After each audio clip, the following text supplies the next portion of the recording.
So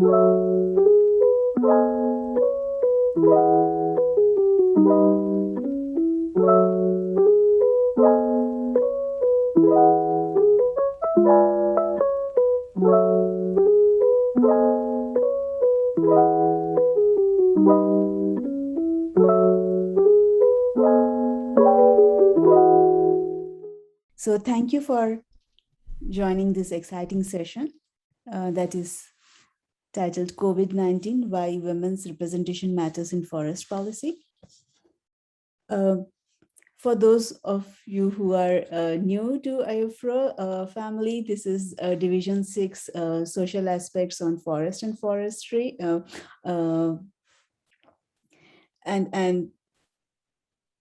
And under this division, I'm going to shift my laptop. I have two laptops right in front of me. 1 minute, yeah.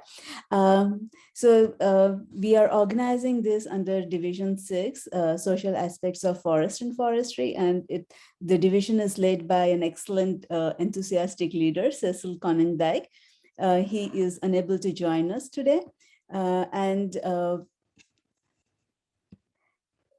He nicely motivates our division and encourages the 4 deputy coordinators. I'm one of the deputy coordinator.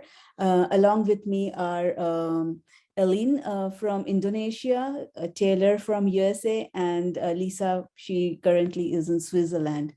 I'm one of the deputies, but I also wear another hat at the division, and that is the role of coordinator for gender research in forestry of a working party.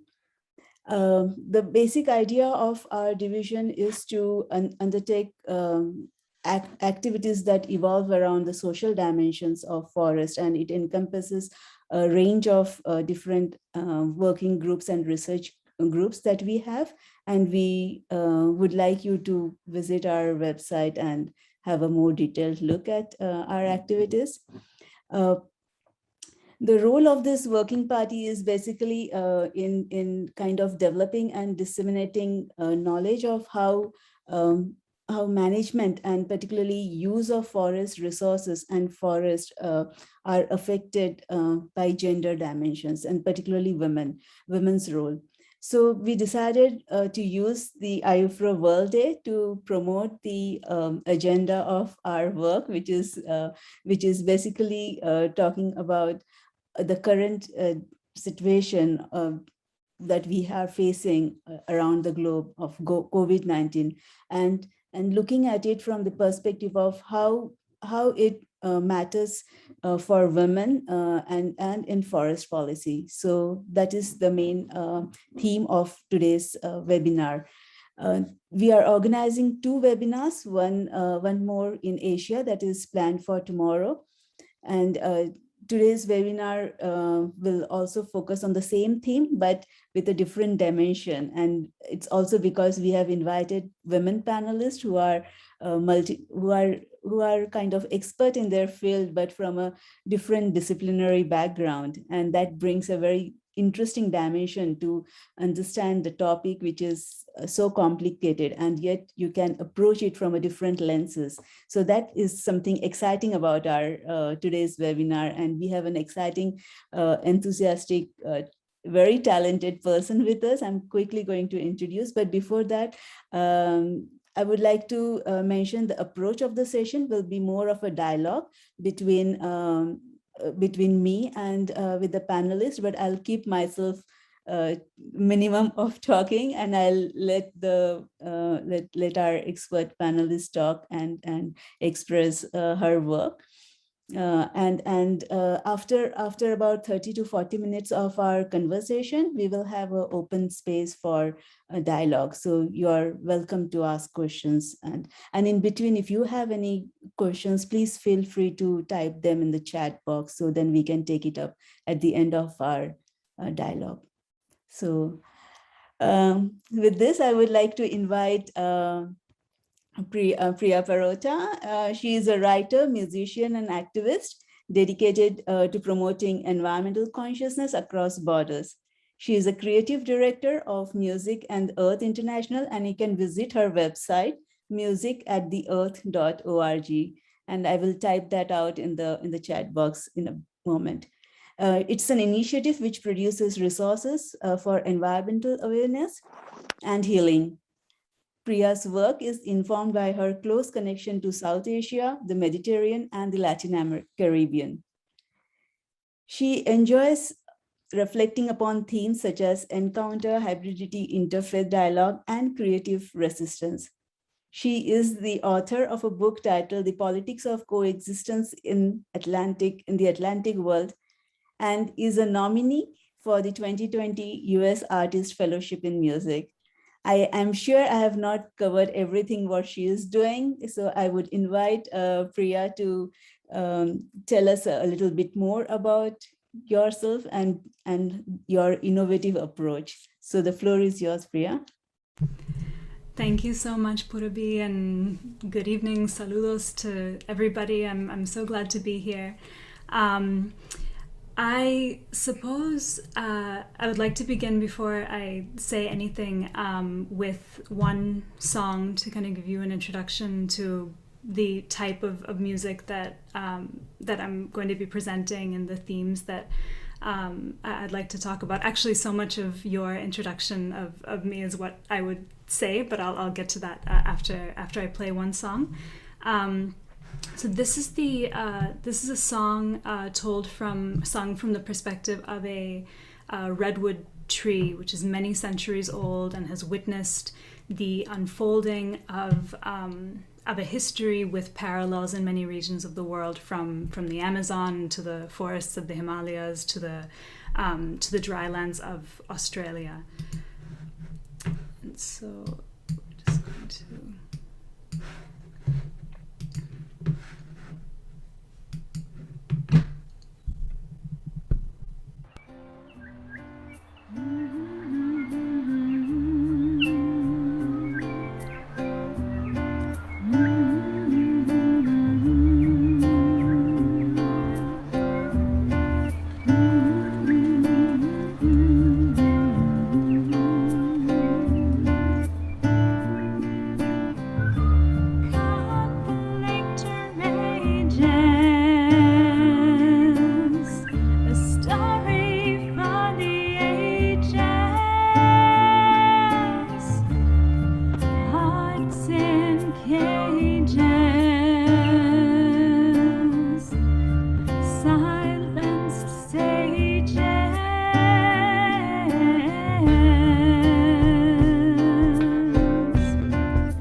Okay, so as Purabi described just now, I'm a writer, musician, and environmental activist, and I have close ties to India, to Italy, and to the Caribbean island of Puerto Rico, where I was born and raised, and the ecosystems of which inspire me very much and are very, very close to my heart.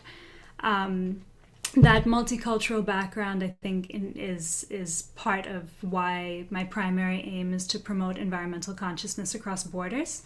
My academic background is in history, especially histories of colonialism and globalization.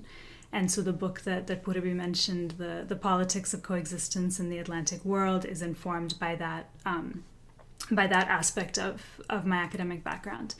I've also studied human geography and global environmental politics, and these subjects inform my music to a great degree. And so for the past 5 years, I've led an environmental awareness initiative called Music in the Earth International, and my practice of writing original music kind of came out of that initiative. In my songs, as maybe you sensed from the first piece I shared with you, I tend to incorporate different influences from diverse regions of the globe to send messages about environmental sustainability and stewardship, which are not always given the attention they deserve in the world of commercial popular music. And I believe that through music we can confront some of the problematic attitudes that we have towards the environment and to each other. I believe that music's a very, very powerful medium in that regard. Because music can bring about a shift in worldview which can heal the rifts and the injustices which are all too common in our world and which we continue to live with.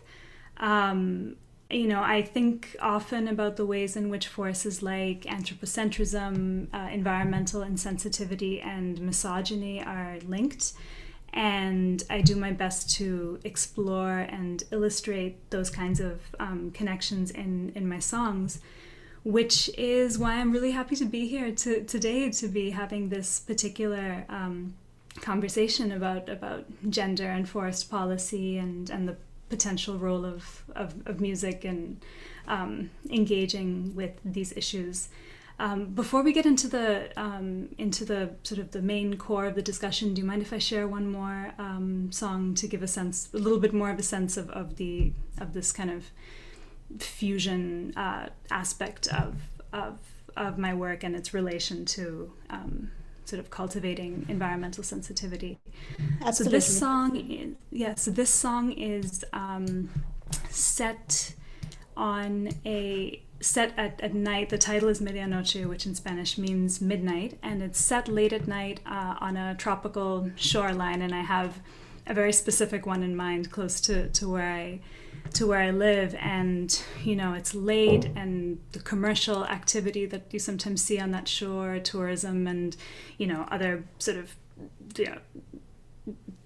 corporate influences and so on, have kind of shut down for the night, and so what remains is the mystery of this place, and that's what this song is about.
Wow.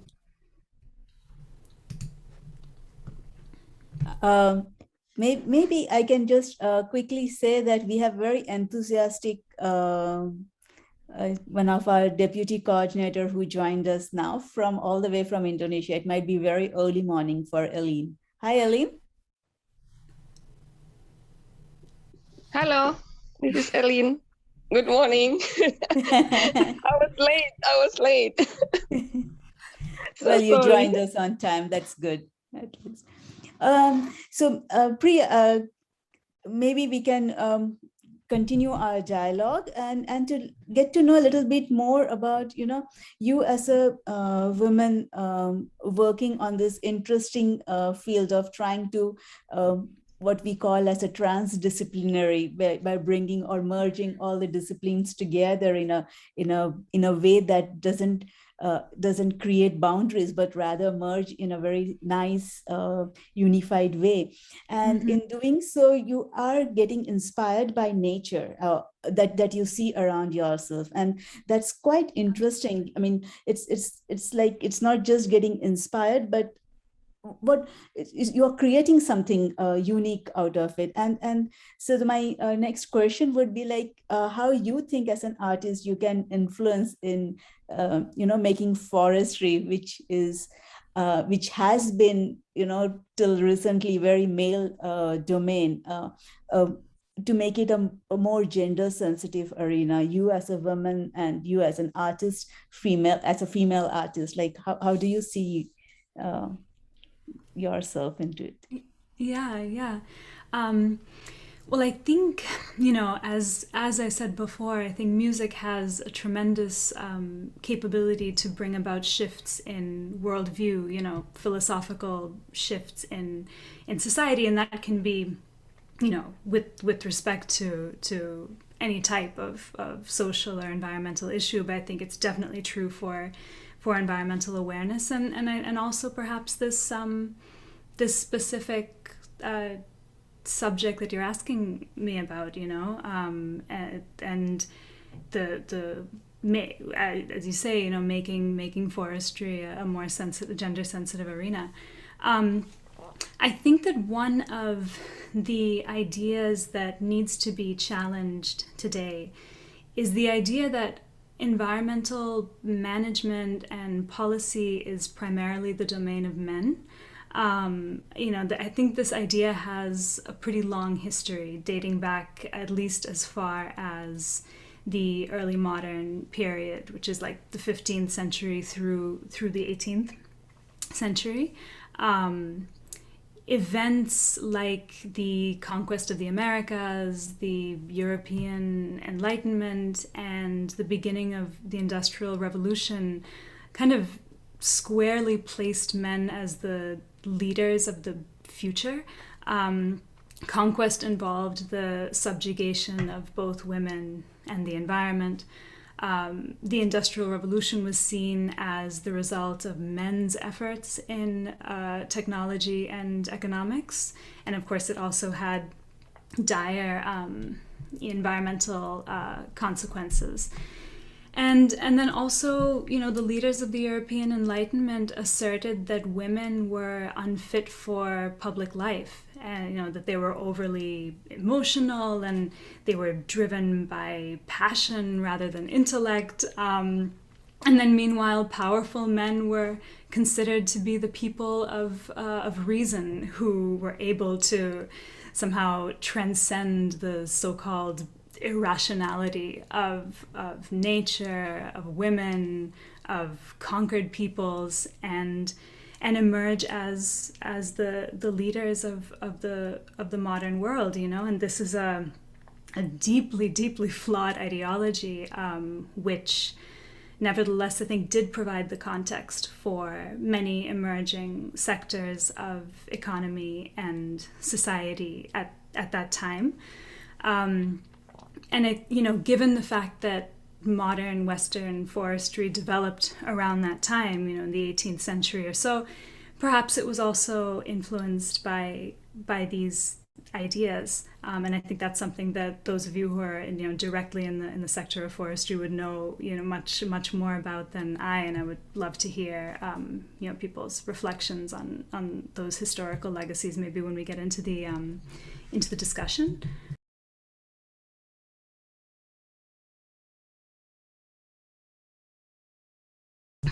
But anyway, so the Enlightenment paradigm, which I just described, I mean, it completely discredits and disregards the role that women around the world have played as stewards of the land. So now one of the things that we desperately need are cultural forms which challenge that mentality. And I hope to contribute to that process in some way through music. Since I'm a female singer, the environmental messages in my songs are, I guess, inevitably conveyed through a female voice, which is something that I tend to take for granted, but maybe it does have the effect of shifting people's perception in some way. Also, my lyrics often underscore the importance of sensitivity towards the earth. And a few songs focus specifically on sensitivity towards beings living within the forest. The first of those is the song that I played at the beginning, and then in a couple of moments I'll play a second one that is about, also about the forests. And lastly, the multiculturalism of my music, I think, is meant to convey that there is a strong cultural dimension to stewardship. And this perhaps helps listeners to understand that environmental management and, by extension, environmental policy is not only about legal instruments and specialized technical knowledge, it is also about cosmologies and wise practices which have often been developed and sustained by women around the world. And so through these various musical techniques, I try to present stewardship as not as a practice of control, but more as a practice of relationship. And this is a rather holistic perspective, which I think creates space for the involvement of a wide diversity of people, including and perhaps especially women. So I would like to share a song at this time that kind of illustrates some of these themes. This is the first song that I ever wrote, and it's about a forest fire, and the singer is sort of lamenting the loss of the forest, but also the kind of the human failings that brought us to that situation and to that condition.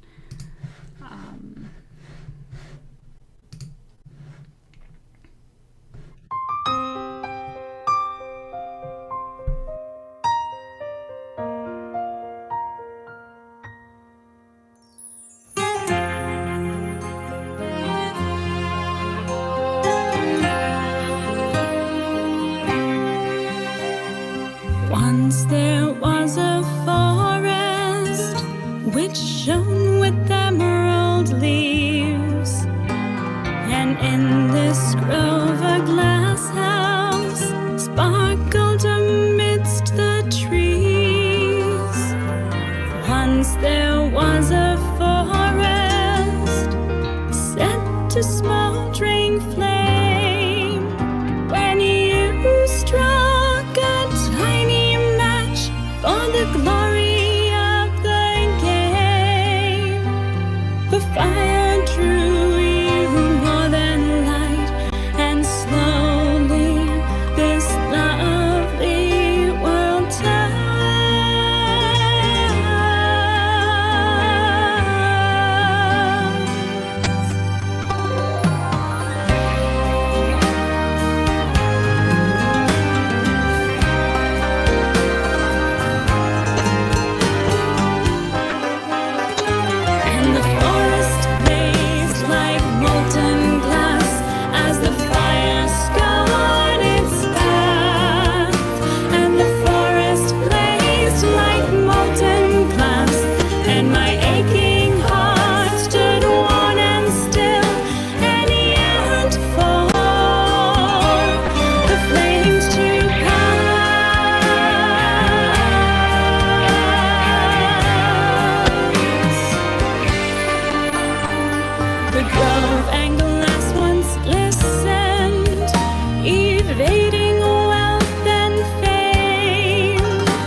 I'm sure there are many people in the audience who would like to ask you immediate questions on how you are kind of relating the current scenarios that we see around the globe and with your songs and that too in such a beautiful way that expresses so nicely. Maybe we can continue our dialogue with trying to understand, like, what is one factor that you as an artist, as an activist, also as an academician, importantly with a multidiscipline background, have noted in North and South America that you think needs to be changed to make the gender policy a bit more sensitive, to ensure that women's role in forest, in water, or in general entire nature uh, is recognized. It's like the recognition is coming. It's not that it's not happening, but as you as an artist, like how you see, like there is one factor that can be changed. Yeah, no, it's a fantastic question, and to answer it, perhaps I have to go back again to the early modern period, to that time in history, because that was such a crucible, especially for the Americas. The conquest and the colonization of the Americas, as we all know, involved the genocide of the region's indigenous peoples and the marginalization of all of their cultural, spiritual, and environmental wisdom. And I think that is a legacy that we live with, which relates to your question, because our dominant cultures still don't recognize the knowledge and the power that women often have as healers, as leaders, as environmental teachers. Fortunately, writers like Robin Wall Kimmerer, who's North American, have written extensively about how Indigenous women steward extensive forest knowledge. And activists in Latin America, such as Berta Cáceres, Remedios Uriana, Ana Seto Chavez, and many, many others, have tirelessly fought against environmental and human rights violations, which are the contemporary reverberations of centuries-old colonialism and conquest. And so I think that no doubt among many other things, I think that making forest policy more gender sensitive involves, to a certain degree, confronting those dynamics and, understanding that the marginalization of women has long historical roots, and supporting contemporary grassroots activism and cultural efforts which really harness women's wisdom and envision a brighter future. Yeah. And I think at this point there was a song that I wanted to share, but just to allow for discussion and everything, I think I'll leave that aside. Maybe at the end I'll play it as a concluding thing. Sorry. Perfect. Coming back to our theme of we also are looking at how this pandemic has changed the world, and it has changed the way, or it should change the way we have been living life as usual, and trying to understand what nature is trying to communicate to us. So in this context, like how during the COVID-19, how things were for you as a person, as an individual, but also I understand that your entire work or creative work also kind of initiated during this period. So just from your perspective, how it has impacted you, but also how it has impacted, you think, this entire COVID-19, the nature around us. Mm-hmm.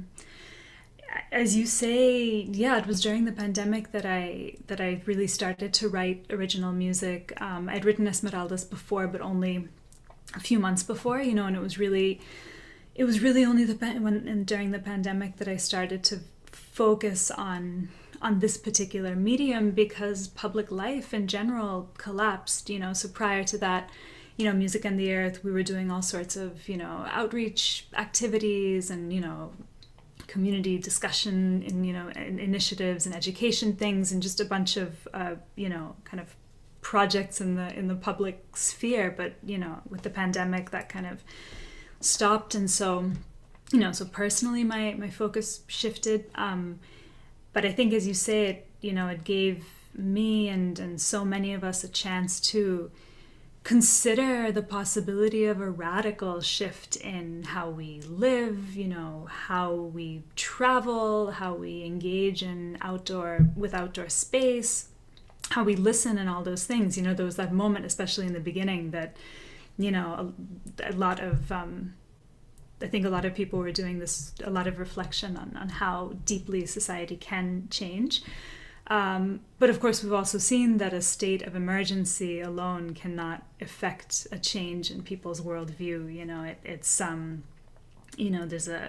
there's a cultural change that is, and a cultural movement, I think, that is required that goes beyond simply the stoppages that are brought about in a state of emergency.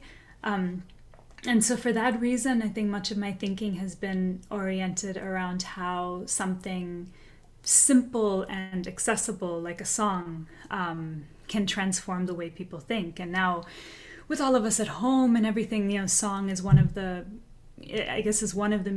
mediums which can still reach people, even though other aspects of our lives have changed so much. So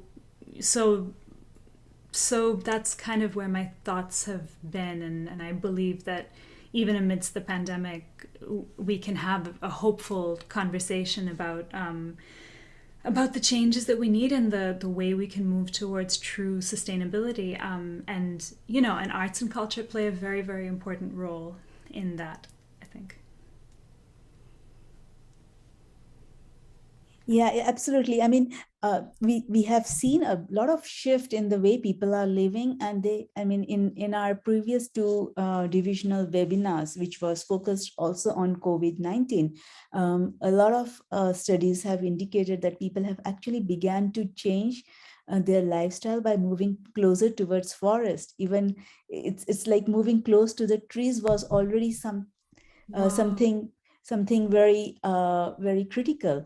And there are studies that show that women found that having access to go to park or having a space in the urban areas as a green space meant a lot for their freedom. So it kind of shows also how trees and forests are not just as a standing unit, but it's a kind of brings even to our day-to-day life a change in the realization comes more with the pandemic, like how COVID-19 changed our perception towards nature. And I suppose at this point we can, if you don't mind, you can share one of your songs. Oh, sure. Sure, yes. So the next thing I'd like to share with you is an instrumental piece, which is dedicated to the alpaca and is inspired very deeply by Andean musical traditions and cosmologies, and so it's just sort of my homage to this animal, and I think it's just a gesture of just respect and admiration for those who have lived close to this animal.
Thank you so much.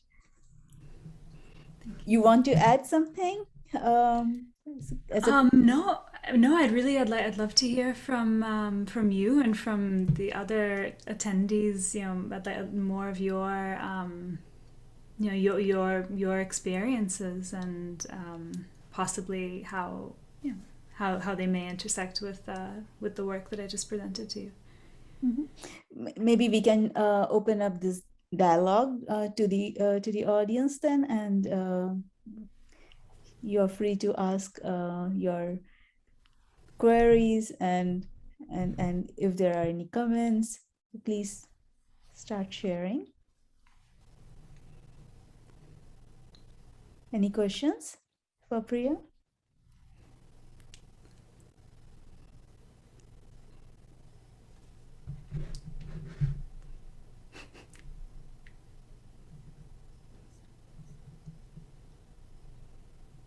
Maybe I can initiate. I'm sure there are many people who would like to ask, and they would come back maybe after me. But then, Priya, as a young artist, like, how do you see you communicate with other your peer groups and other young students, so how do you see the kind of work you are doing would be a kind of factor of influencing them, and you can because you have this talent of combining different dimensions, like, do you see it can be also a part of educational by bringing it into the education system, which has been so far very mainstream, only more with the print and a certain kind of knowledge, while you bring a kind of a wider dimension of knowledge, and which includes wisdom, tradition, and culture. So it's kind of mix of every thing that in today's world is kind of getting isolated, and particularly with all the technologies that we are seeing our children growing up with. So what is your take on it? Well, I think in some ways you began to answer the question in a wonderful way. I mean, I think I completely agree with what you say, that music is it's a medium that potentially engages with so much. First of all, so much within us. All these studies have been done about how music engages so many regions of the brain at once. And then within every song you have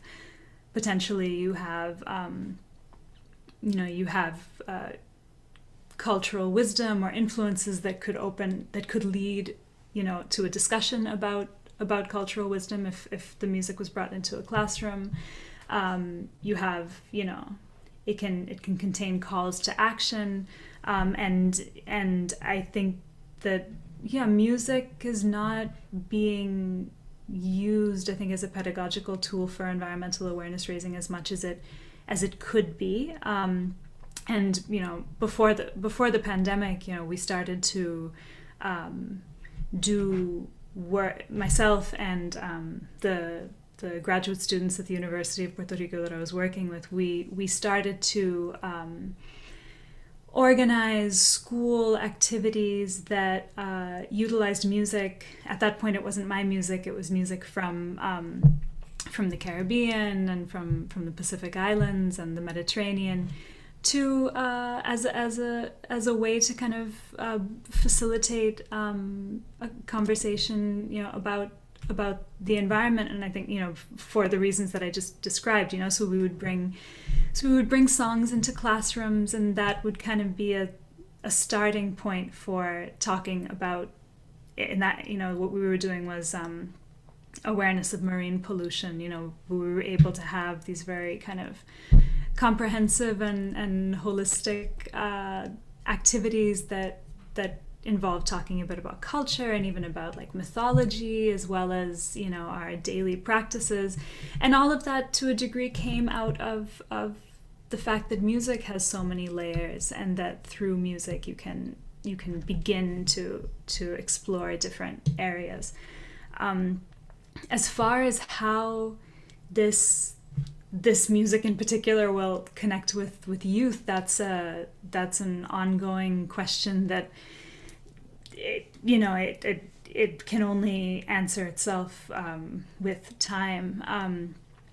Prior to starting Music and the Earth, I was very involved in the interfaith, the youth interfaith climate movement globally, as well as community arts in Washington D.C. and in those settings, we've talked about the power of music and so on, but it remains to be seen in the future what kinds of bridges can be built between these different groups and people of different ages and different spiritual persuasions and cultural backgrounds. But I think that in general, music is a very powerful bridge and a very powerful spiritual force as well, and we've seen that throughout history. So I think there's a lot of potential that is, as of yet, unexplored.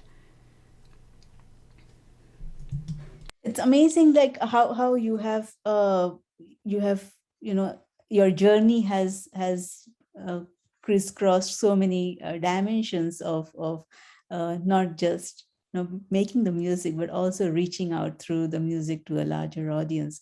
And that's something which many artists continue to struggle as a way to reach out to a wider audience. And I suppose that's something which you are brilliantly managing. So that's amazing. I'll again open up the discussion to see if there are a couple of questions, comments for you. You speak Spanish? I'm sorry to. So maybe they can also ask in Spanish language. Hi. Hi. Hola, ¿qué tal? Regards from Costa Rica. Hola de Costa Rica. Hola, mucho gusto. Igual, Gustavo Hernández from National University. Sometimes music and artistic things are more related with conservation issues about forest. And here we struggle with these kind of groups because they tend to do more preservation or conservation activities, and they don't feel like they're always opposite to management, to forest management. And for us, at least from the work that we do at Costa Rica, at my group, basically we see conservation through forest management. So I would like if you can tell us how to convince people and how to convince artists that forest management is a way to do conservation, and we are not rivals, and we are not against them, and we would like to have yoga sessions or things like that in not in a recent forest managed place, but we are also doing conservation through doing sustainable management. Yeah, no, that's a fantastic question. I think there really is. There's often this divide between the world of the arts and the world of environmental management, like you say, and the responsibility for that is in both. So like you say, the artists don't necessarily. They're in the culture of especially kind of the popular commercial arts. There isn't really these bridges with environmentalists are not really as present as they should be. So I think you have a lot of musicians who don't think that their music is relevant to the cause, or maybe they think that people on the management side aren't interested. But I think the real the real intellectual component for me of this whole project is figuring out how to bring those kinds of worlds together and how to articulate the bridges that might link them. I mean, I think telling talking to artists and beginning by sort of recognizing the power of the arts, I think that's a big step. And I don't know, sometimes the links between the arts and environmental management and different aspects of environmentalism, they may not be totally direct, but they indirectly nourish each other. So like you say, having things like having yoga classes, or having guided meditation with music, or having people before a planning meeting just get together and listening to the sounds of the forest. Those are all ways that those worlds can come together. And if you're interested in discussing that further, I can give you my email. And over the course of the last few years, I've done a lot of writing on different aspects of the intersection between the sonic world and the environment, and there's like listening is a part of that, and music as a force for environmental solidarity is another part of that. So you're asking a very big and important question, and I think there's different ways that it can be answered, and I'd be happy to stay in touch.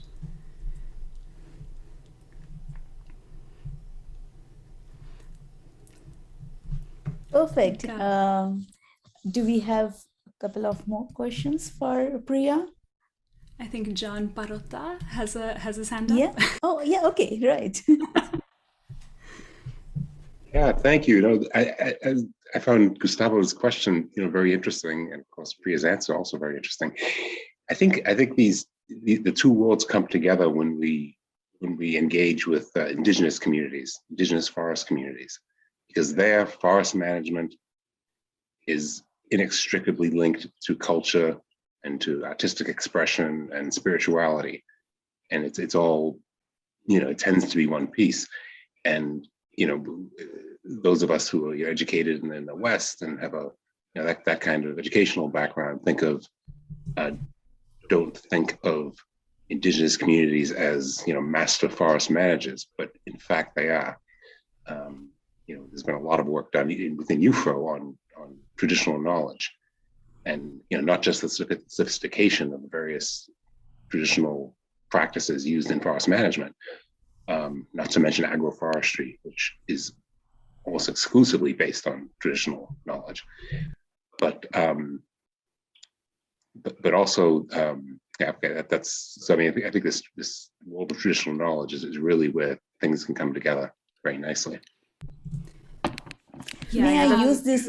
Sorry. Yeah. Go ahead. No. I was just going to say, no, that's an extremely important point, and I'm surprised I didn't mention it initially. But that's an incredibly important point, and that's a real rift that we have in our dominant culture, which really needs to change. We have to see arts and culture and spirituality and environmental management as elements that reinforce each other, because they do. I think the barriers that have developed over the last few centuries they're artificial, and indigenous peoples and indigenous knowledge systems, I think, provide the leadership and the clarity and the wisdom that we all need to pay attention to and follow. And much of your work is being inspired from the indigenous communities, so it's kind of reflects on your songs and the music. So that's also very important. I was trying to. Sorry. Yeah, sure. I just continue with John's comment, and I think what it would be nice is, because he's also IUFRO president, and I was wondering maybe we can think of using this opportunity to consider why not having music, art, and this dimension also in IUFRO as one of the working group or as a research group, which can then bring all the divisions and all the working groups and things together in some way to kind of promote what we would like to. It sounds like a task force, Purabi. Some years ago, IUFRO had a traditional knowledge task force, which was already pushing the envelope. But I think we need to take the next step. So Great. let's keep talking about this. Sure. Yeah, and you yourself, Purabi, have done so much work on this. When we spoke before, when we spoke a few days ago, I think you have also so much knowledge that could be a much longer, conversation and project. Sure, and we'll keep you in the loop. Please, please do. Yes. So Nalini, floor is yours. I was going back to the earlier discussion and back to what Gustavo said. I thought I heard that you said there was sort of that there was a difference between how forest conservationists saw the thing and how forest management people did. Is that what you said? I thought there was that the artists, that it's difficult to get artists interested in the management part is what I heard, but maybe I was wrong. And so I wanted to hear a little bit more about the difference between, do you think that conservationists respond to artists better than management people, which is what I heard, but I might have been wrong. Were you making a distinction between those two, conservation and management, Gustavo, or? Yes. Yeah. Basically, that's my point. That at least here in Costa Rica, you can see artists doing songs about basically about conserving doing conservation on the forest, more from a preservation ecology thing, and when, but you never well, it's hard to find artists that are involved and recognized like forest management. By forest management, we are also doing conservation.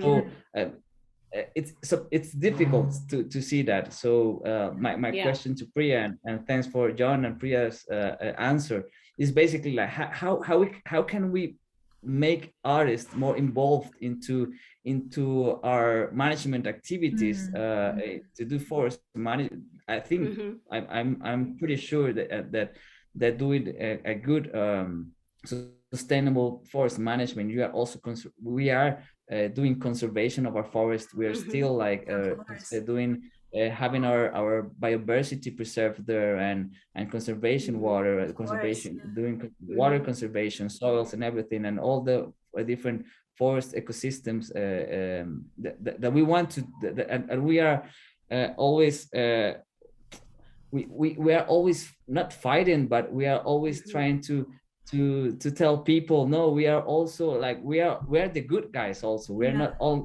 we are not the bad guys. We are also the good guys. And I've seen in Costa Rica, there were times where we have FONAFIFO, that is the one that gives some payments for environmental services, and there were years where they removed the environmental service for forest management because the politics said, no, why should we give you money for if you are harvesting the forest and you are damaging the forest, and they took the payment away.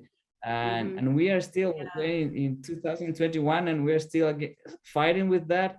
And I think that getting with artists that also understand what we're doing is also a very good way to promote forest management.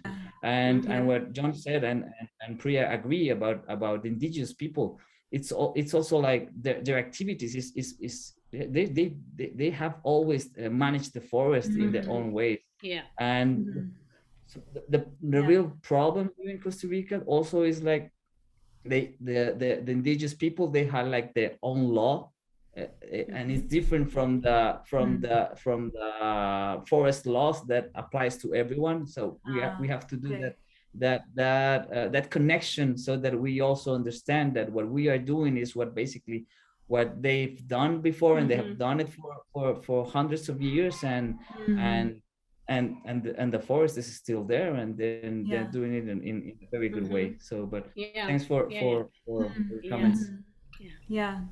Yeah, I personally see it as a huge privilege to be able to be in discussions like this, and to be able to hear from those of you who are, you're your vocations and your careers are in forest management. I think we have so much, those of us who aren't in that world but care deeply about the environment have so much to learn from you, and through ongoing conversations maybe we can help each other in a very, or both, both contribute to these causes, to these efforts. But this is a really important point you bring up, and I'd love to speak about it further over time.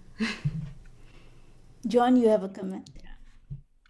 Yeah, so I don't want to, it's a wonderful conversation. I don't want to dominate this, but I really enjoy this conversation and the questions and the issues that Gustavo is bringing up.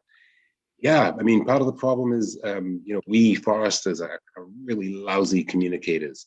We haven't really been able to convey the role that really good forest managers have played in conservation, and Costa Rica is a prime example of that. I mean, all of the good biodiversity conservation and restoration that's gone on in Costa Rica over the last decades has been, it's come from the forestry profession. I mean, very simply, but we're not particularly good at communicating what the role of forest management is, because, and what the alternative is. The alternative is clearing forests to plant whatever, and this is not, and I don't think the probably urban-based people that you're talking about, maybe the artists who are based in urban areas who don't have, perhaps don't have much of a sense of what the forest actually is and how it can be managed sustainably. And maybe that's one of the avenues, Gustavo, is to, ally yourself with people who are maybe in education, who can just facilitate bringing more people from urban areas who don't really know what rural life is about, and who don't know what forests are about, just to expose more students and young people to forests. There's this really, really fundamental rift that's widening worldwide between urban people and the forest. I think that's a big problem. Mm-hmm. Yes, actually, I have a friend here in the chat. He's William. He's also from our institute in National University, and he had always told me when I was the director of the institute, we have to get more involved with the other careers, with the music careers at the university, with the artistic guys, to get more, to communicate what we really know how to do it, right? I completely agree with you, John. We've done a wonderful job doing forest management, but we are very bad communicators of what we've done. And we have to start speaking about that. We have to start talking about that and get it more involved, the rest of the people, the students from schools, the students from high schools and from universities, to really let them know what we are doing. And there are like a lot of, we say, like movements right now, like maybe modas, what's that, fashions, about conservation or doing or restoration, that we are like in the fashion of restoration, but there are a lot of things that we still do with forest management, that we are also restoring the forest, that we are doing a lot of things, and we have to take out the flag, and say like, hey, here we are, and we are also doing, we're still doing the things very good, because we don't want people to just conserve their forests, because right now we are getting a problem with there are like not enough wood, not enough at Costa Rica, so we're importing wood.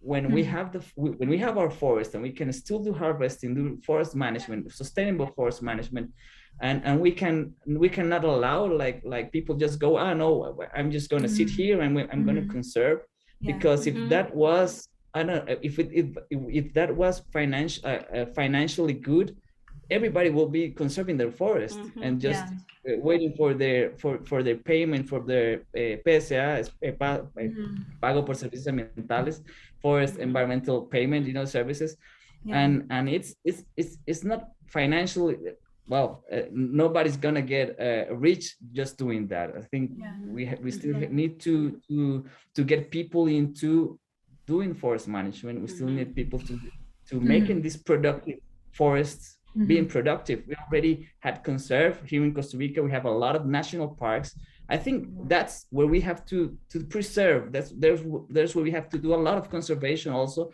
but we have to start using the forests that are in private hands, and just getting that, being facilitators for doing that forest management possible, and not having problems then with not having enough wood to build our houses, or what is happening. People are building their houses with other materials that are that are not ecologically good for the planet, and so they are building in concrete, building with metals, with a lot of energy that consume more energy and is not renewable. And we need to change that. We need to. I dream with Costa Rica with having their houses again with wood. You know that. Absolutely, Gustavo. We concrete. Absolutely. I think what Gustavo is pointing out is something that that applies to all over the globe. So it's not just limited to Costa Rica, but in other countries as well. So it kind of reflects a dialogue which is broader. And Priya, you have concluding comments for I was going webinar, to say. Yeah. No, I was just going to say that, again to Gustavo, that another thing that maybe you could consider is, when I'm thinking about, relationships that you might build with artists, is commissioning artists and musicians to produce artwork that can kind of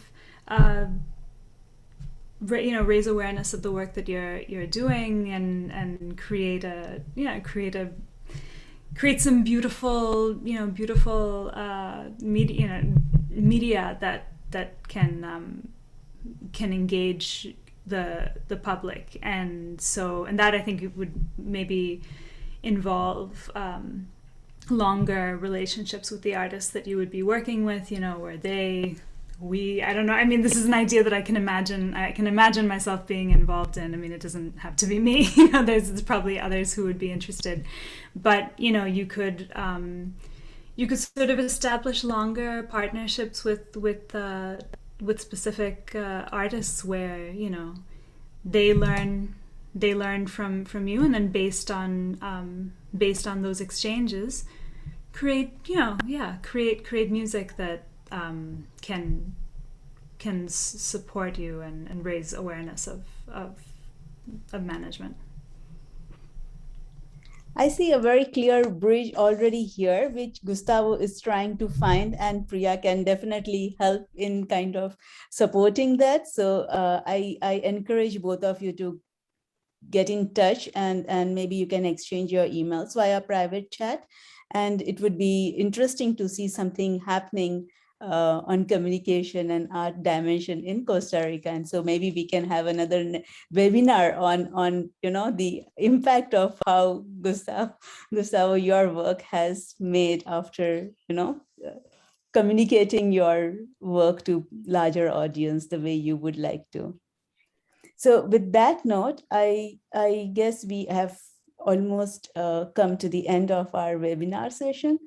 And I would like to take opportunity to say thanks so much, Priya, for joining us and for enlightening us with all those beautiful songs and musics that you have created. And I am looking forward to invite you again, maybe to our university at SLU, Swedish University of Agricultural Sciences. And yeah, I mean, we would like to, because this is exactly what John says, that we have to start with the schools and universities, and probably I can take that step. So yeah, we will be in touch, definitely. And thanks to everyone for joining us for this lovely evening.